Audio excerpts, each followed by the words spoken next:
கிளம்புங்க. இதோ கிளம்பிட்டேன் மம்மி.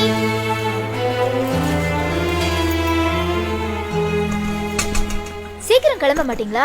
ராதிகா, நெஞ்சு கறிக்குதுமா, கொஞ்சம் வெந்நீர் வச்சு கொடுத்துட்டு போமா.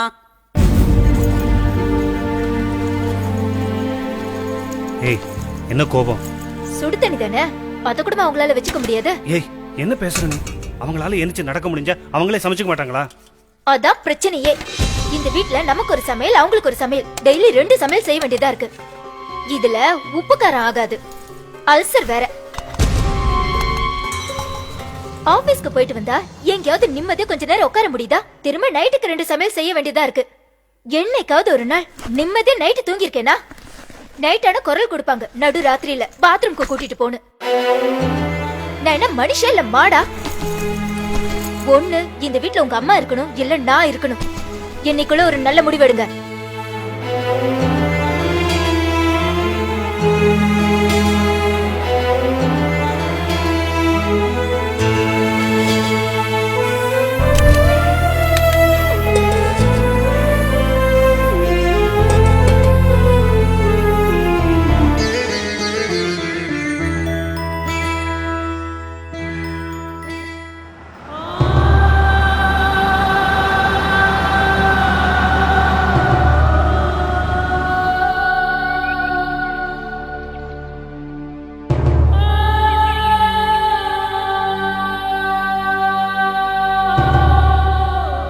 சைன் போடுங்க.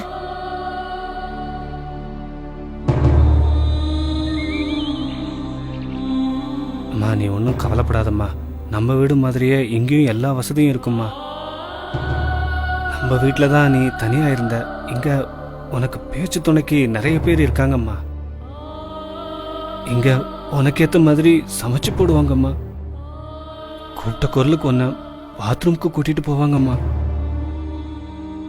நாங்களும் அப்பப்போ வந்து பார்த்துக்கிறோம்மா. கிளம்புங்க. பாட்டிக்கு டாட்டா சொல்லிட்டு வாங்க.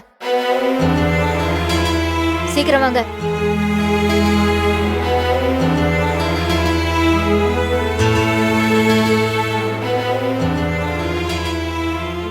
அக்கா, பாட்டி இனிமே நம்ம வீட்டுக்கு வரமாட்டாங்களாக்கா? ஆமாடா, இனிமேல் வரவே மாட்டாங்க. அப்படின்னா நாமும் வயசான உடனே நம்ம அம்மாவை கொண்டு போய் ஆசிரமத்துல சேர்த்துருவோமா?